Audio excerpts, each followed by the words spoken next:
But let me begin by talking about cancer in general, and that is these data that were SEER data published in the CA journal. You can see the cancer rates are going down, and that's good news. The problem is that this is what's happening with kidney cancer. And I have actually looked at the most recent data. They actually have 2008 data. It looks the same. And it's thought actually to be a true increased incidence of kidney cancer. There's something in the water. We really don't know what it is, whether it's tobacco or obesity, but certainly an element is due to imaging. It's just not solely due to imaging. So we as radiologists are faced with this problem virtually daily. This statement was made many years ago. I think it's fair to say that probably higher now, that we almost see, in fact, when I see a patient that has no renal lesion, I go, wow, how did that happen? We see them all, and the good news is that most of them are benign, but the problem is that cancers and benign lesions look alike. So we're going to review the differential diagnosis. We're going to learn how to evaluate them and classify them into management strategies, and we're going to talk about the ACR white paper. And this is that white paper which I'll be referring to throughout this talk. And of course, it deals with 4 organs: kidney, adrenal, pancreas, and liver. And some of which Rich may have spoke to you about earlier in the week. Rich Gore, who headed the liver subcommittee. I headed the kidney subcommittee. So they're almost always benign, and the problem is, Link Berlin has pointed out, and we all know, is that they lead to unnecessary and costly and anxiety-provoking tests that are even sometimes morbid. And Link likes to show the Bill Casarella story where we had incidental findings that led to a cascade of tests and morbidity that all led to no significant diagnoses. However, most cancer today of the kidney is diagnosed by an incidental finding, and that it is curable only when locally confined. So we are charged with finding out which are the curable cancers and making the diagnosis early enough, but not overdiagnosing them or sending patients who have benign disease to unnecessary tests. So we want to diagnose them either benign or malignant. We want to make appropriate recommendations in our reports, and that's what we mean by management. So we're going to talk about techniques, the differential. We're going to use the Bosniak classification, which I think has stood the test of time and is a very useful application in practice. We're going to talk about the role of biopsy in cystic masses, particularly in solid masses, during my next talk. So this is our renal mass protocol, and as you see, it's also a 3-phase examination, but this one, we are examining the kidneys alone before and after contrast material. And during the exploratory phase, we're only going to examine the abdomen. We're not going to examine the pelvis. Now, you all know that the pelvis is no longer a separate code. So if you do an abdomen and pelvis, or you do an abdomen, you're usually using one code. So the real reason not to image the pelvis is because the yield of findings, even in patients who've had a history of renal cell carcinoma, the paper we wrote many years ago, is extremely low in the absence of findings in the abdomen. So it's a 3-phase examination. Again, we're going to look at the kidneys during the nephrographic phase, which is at 100 seconds. Now you may say, well, what about the arterial phase? We get gorgeous images. Look at that renal cell carcinoma. Well, you can see it just as well in the nephrographic phase. All it does is add to your radiation exposure. There's no reason to examine the arterial phase if your purpose is simply to find the mass. Now, as I mentioned earlier, if you're going to do partial nephrectomy planning, you would do an arterial and venous phase. But for your renal mass protocol, you don't need an arterial phase. What about a corticomedullary phase? We see a nice renal artery aneurysm there, but you do not image at that time because you're going to miss half the organ. Okay, there are medullary lesions, so you don't want to image the organ where you're only seeing half of it. So that's not the right time to image the kidney. Here's an example from Ray Dyer's article showing this lesion that on a bad day you might miss in a corticomedullary phase. You really want to image during the nephrographic phase. Now, as I mentioned earlier, the exploratory phase is important. We examine the abdomen only to reduce radiation exposure. We don't think the pelvis is needed, even if a renal cell carcinoma is found. But the exploratory phase is important. You may say, why don't we just cut that phase out entirely? Well, here are some examples. Here's a case during the nephrographic phase where you're going to scratch your head and say, is there hydronephrosis or not? And it's embarrassing as a GU radiologist not to be not to know whether you're dealing with hydro or not. So this patient actually had an X-ray phase, and in fact, these are multiple peripelvic cysts. Yes, there's a little bit of caliectasis there, because these cysts tend to squeeze the collecting system, but it's not a full-blown case of hydronephrosis that you would want to evaluate further. So X-ray phase scans are very important. Here's another case of peripelvic cysts where you see these sinus origin, lymphatic in origin lesions. It's also been called congenital renal pelvic lymphangiectasia. I wouldn't use that in a report, but that is the technical term. That can cause a little bit of hydro secondarily, but is most often confused with hydronephrosis, particularly on ultrasound. Now, what about this case? You could see this cystic lesion. It's along the medial cushion of the upper pole. You might wonder whether there's a little bit of septations there. You start wondering about what Bosniak classification is that in? Should we biopsy it? Should we go to surgery? What should we do with this lesion? Well, let's look at it on enhanced. Well, there's probably some enhancement there. What are we missing? We're missing the X-ray phase. And lo and behold, this is none other than a case of reflux nephropathy. In fact, you can see here that there's virtually complete loss of the parenchyma above this dilated calyx. So you can see how important X-ray phase scans are. It's not just to find the incidental TCC, although that might be something that you might encounter, but it's also to evaluate renal mass lesions. Now, what about this 3 by 1.5 that I mentioned earlier, that we moved from 5 by 5s to 3 by 1.5s. Now, why are we doing that? Well, it's to this phrase that I don't like to use, but we'll talk about it today, and that's too small to characterize. Again, I never use that phrase. I always find a better way to use it, and I'll explain to you how we do that. First of all, what are we getting at? I mean, there's a reason why it's being used. The reason why it's being used is because if you have a section thickness that is less than or equal to half the lesion's diameter, you're okay. But if you have a section thickness that's greater than half the lesion diameter, you have a problem of partial volume averaging, and you get into this problem of too small to characterize. So really the definition is a lesion that is less than twice the section diameter or the section thickness. So a 10 millimeter lesion can be evaluated by 5 by 5s, but anything smaller than 10 cannot be, okay? And I think we can do a better job in multi-tetra CT now. So we had this old 5 by 5 prescription that Moore told us to do, and in those days that was reasonable. We could evaluate it a 1 centimeter lesion.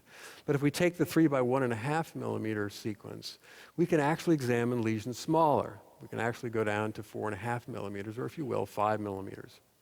All right, so no matter where you put that lesion, you will have a scan, you'll have a section that goes to the center of that lesion. So that's the theory, this is the practice. This is a case who has 3 lesions, okay? And they're different sizes. The first one's 1.5 centimeters. We apply the Bosniak classification. It's easy, it's a simple cyst, okay? No problem with that. What about this lesion? We measure 49 Hounsfield units. Now, how are we going to say? We're going to say too small to characterize, and the internist is going to scratch their head and going, what do I do with that? Or you're going to say it could be a solid mass and recommend ultrasound. They're not going to see it. You're going to recommend MRI. You're going to recommend CT. How many years are you going to do it? How much cost are you going to add? I mean, so this is a problem, and we're seeing many of these, okay?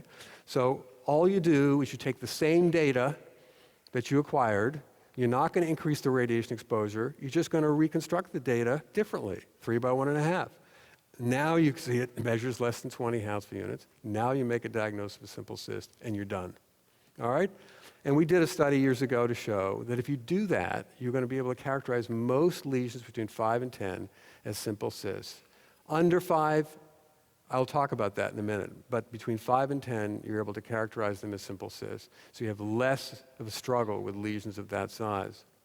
So that brings us to the lesion that is too small to characterize, but how do you deal with that, okay? How do we report this finding?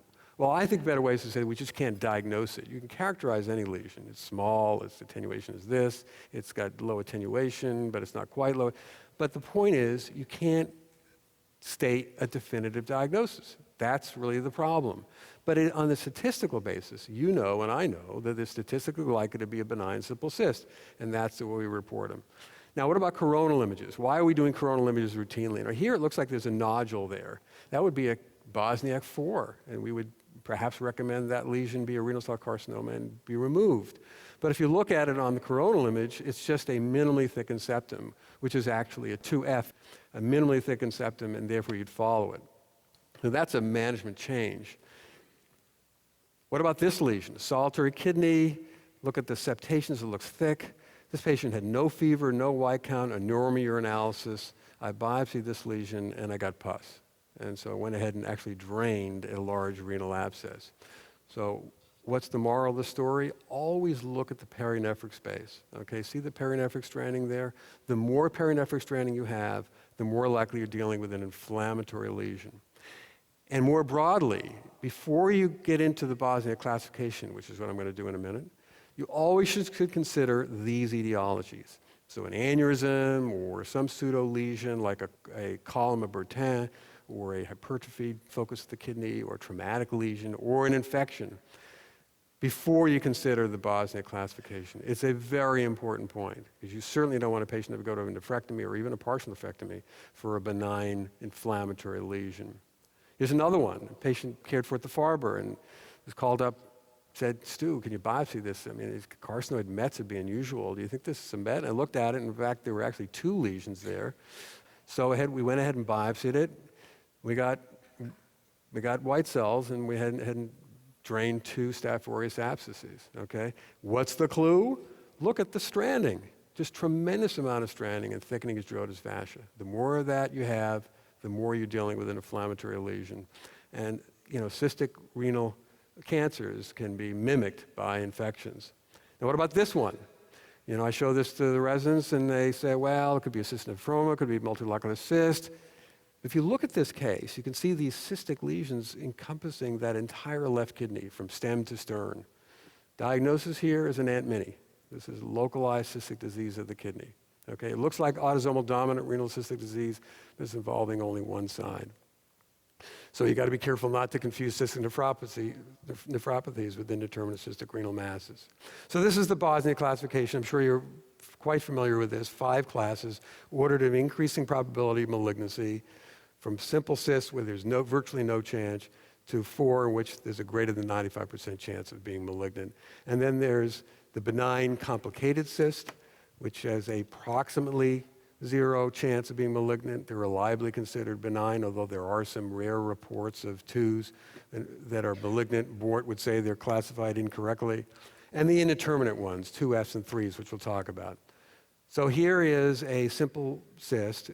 Notice it doesn't have a perceptible wall, but that's not really necessary for the criteria. You can have a hairline thin wall. Just as Dr. Asher had mentioned on MRI, you can see a wall in these patients. You see a little bit of the wall. Sometimes it can even go around it. This is the wall of a cyst, and we have a higher resolution scanner with CT MRI. We can actually see the wall. As long as it's hairline thin, it's acceptable. Category 2 lesions have thin and few septations. How thin? It should be under 3 millimeters. How few? Probably less than 3. There's no science behind this, and that's where you have some papers in the literature that there's some confusion among observers as to what's a 2, what's a 2F, what's a 3, because those features have not been clearly scientifically evaluated. Small border-forming calcification like this, it's along the septation. These are benign, complicated cysts, and we can reliably consider them benign. Here's a case by MRI of a benign, complicated cyst. Here's a case where we followed, and it's getting larger. So to make the point here that growth is not a factor of the Bosniak classification, that benign lesions can grow, all right? So don't use growth alone to decide whether a lesion's benign or malignant, okay? It's morphology that's the key, and I'll show you some more examples.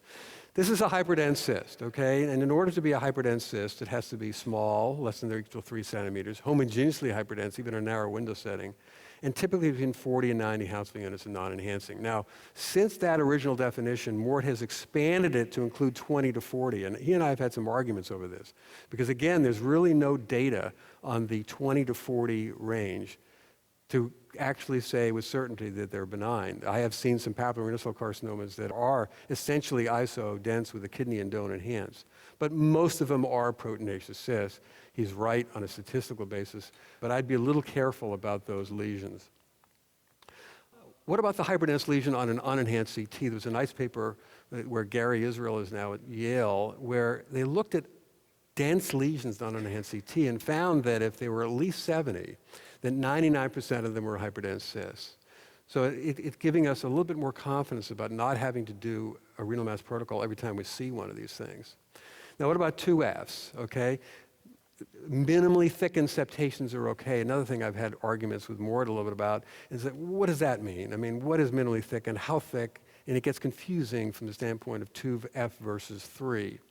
But certainly, if you have multiple septations and they're hairline thin, if you have thick or nodular calcification with or without these multiple septations, or if you have a large hyperdense cyst, these are almost certainly benign, but you can't be 100% sure. This one's a multilocular cyst, but Mort has recommended following these 6, 12, and every 12 months up to a total of 5 years.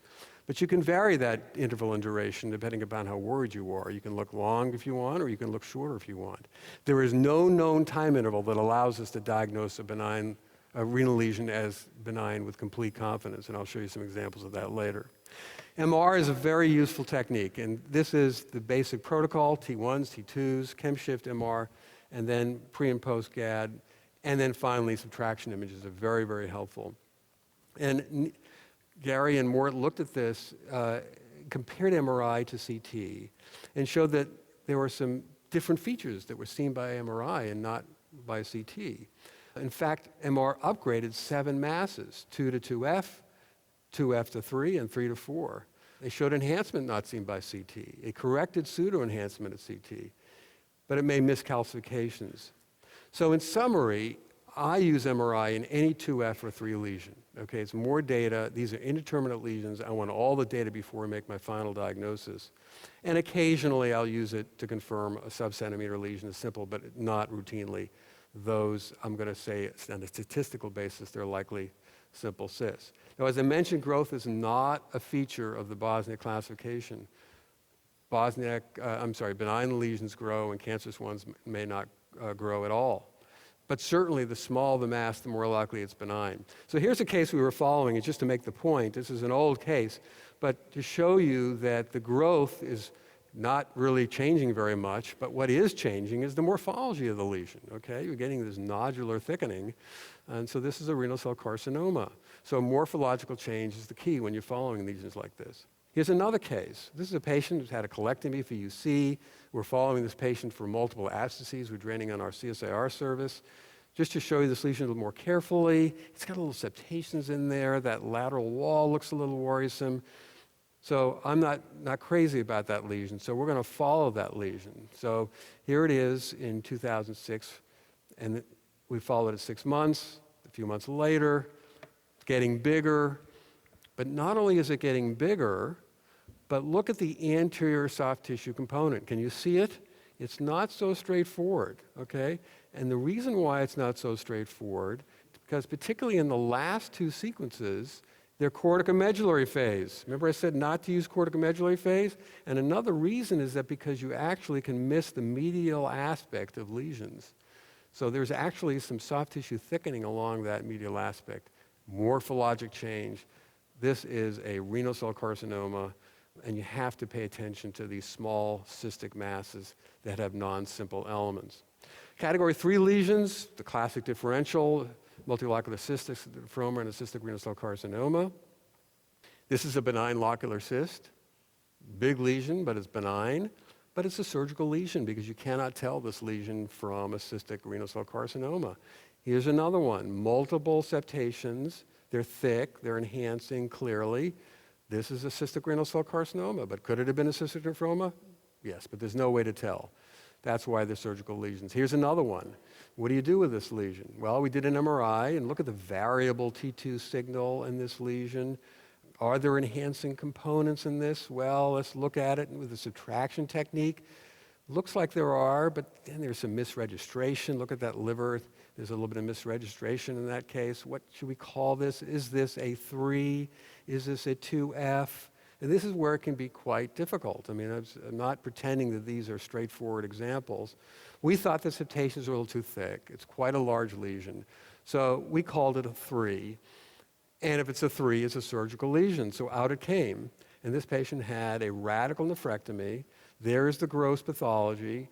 There is the microscopic pathology. And then you want to look for clear cells lining the wall. There is none. Okay, so this is a cystic nephroma. So this is a benign lesion, but we just couldn't tell, so we had this lesion removed. Now, how about this lesion? Multiple thick septations, and in fact, you can wonder whether there's actually some nodular enhancement apart from the wall here. Is this a 4? Is this a renal cell carcinoma? No question. Well, here it is in another plane, and this turns out to be a mixed epithelial and stromal tumor of the kidney. We're seeing more and more of these. MEST for short. What are these things? They're benign, they're rare. They used to be called adult mesoblast nephroma. They're almost exclusively in women, accompanied by estrogen therapy. They have spindle cells and fibrous components, and they actually have special stains, desmin, smooth muscle actin, human melanosome B45. These are all stains I know from my interventional work, that in fact, that if we biopsy these lesions, we could make the diagnosis percutaneously, and there has been a case report of that. The problem is, you're going to biopsy every category 3 lesion to find one of these? I mean, that's the problem. You don't know which ones to biopsy. But it's conceivable that you can make this diagnosis percutaneously if you use the special immunocytochemical stains. Here's another one, multiple septations. You wonder whether there's a bit of nodular thickening, apart from the wall there. Is it a 4? This is another MEST. Okay, there's no way to know beforehand this patient went to surgery. So we need to add this relatively new diagnosis to the category of multiseptated mass or a 3 or even a 4 of a mixed epithelial and stromal tumor of the kidney. Middle-aged woman, history of estrogen therapy, comorbid disease, maybe consider biopsying these lesions. So this is a straightforward case of a category 4 lesion, nodular thickening apart from the wall. Okay, this is a cystic renal cell carcinoma. But it's not 100%, as I just showed you those MESTs.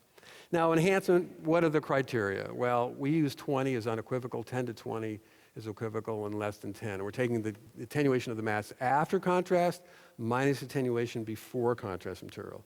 And that gives us our number. And of course, note what the standard deviations are, because that really, if you got a wider standard deviation, maybe you want to use a more rigorous criterion.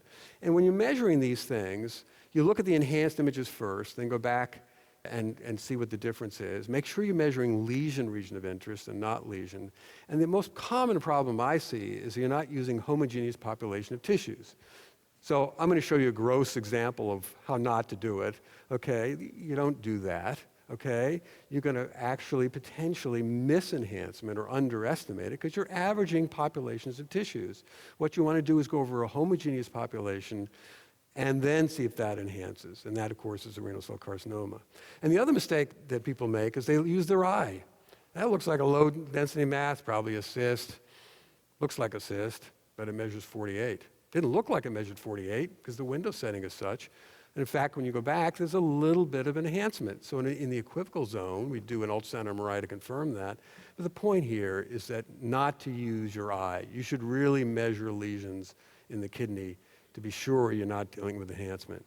MRI is the same kind of thing. That's not the way you want to do it. You want to go over a homogeneous population of tissues, no matter what lesion you're looking at. And how do we define enhancement by MRI? Well, what you do there is you use a percentage enhancement, okay? So if it's greater than 20%, using the Vincent Ho article, it's unequivocal. 15 to 19, some people say 15 is really good enough, but certainly 20 is unequivocal. So what you do is you take the delta divided by the pre, and that's your percentage. And this, of course, is 35%. It's a clear cell renal cell carcinoma. Now, what about biopsy? Now, we're big on biopsy. We've been big on biopsy for many years. This is our paper from 2006. But what's really the role in patients with BOS3s here? I mean, here's a case of a patient with prostate cancer. He's got multiple septations. We did a biopsy, and it was negative. We observed it. 8 years later, look at that baby. New nodule 8 years later. So that was a false negative biopsy. However, the patient went on to develop larynx cancer and ended up dying of larynx cancer. So although the biopsy was a false negative, it actually suggested the correct management because it never did cause any morbidity to this particular patient. So in patients with threes and surgical comorbidities, it can save patients from having unnecessary surgery, and Mikesh's paper had shown that. But you have to understand how to interpret the results, that benign results may lack specificity. If you get fibrous tissue or epithelial cells, atypical cells, that's really not a specific diagnosis. If you get MEST, you get oncocytoma, if you get metanephrocalcinoma, if you get a specific benign diagnosis, you're golden. But if you don't, then you have to use the result with caution. And as I mentioned, as you follow these lesions, there's no known time interval that proves benign results. But there's an additional data point that if you don't get malignant cells, even though it's not specific alone, is another data point to add to the equation as to whether the patient should undergo surgical resection of the mass. Here's a case from Bernie King of the Mayo Clinic of a lesion, just to prove the point that there's no known time interval. There's no enhancement. Now, yes, there's a little bit of thickening of that wall. And again, I showed this case to Dr. Bosniak, and he jumped up and pointed out all the reasons why this is a worrisome lesion. But nevertheless, it didn't change for 10 years.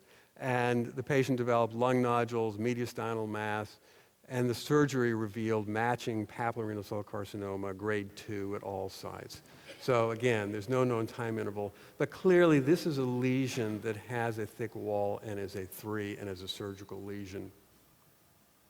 So now it leads us to the white paper, and the white paper actually began out of an incidental findings committee that I was a part of really back about 2006, 2007, and kidney was the first one targeted. So we actually wrote this up in radiology before the white paper, and this is what we came up with, this schema, again, using the Bosniak classification and putting into two categories of patients: the general population and patients with limited life expectancy and comorbidities.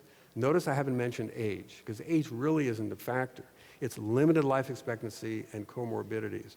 And you can see here that you ignore 1s and 2s, you observe 2Fs, 3s and 4s you operate on for the most part.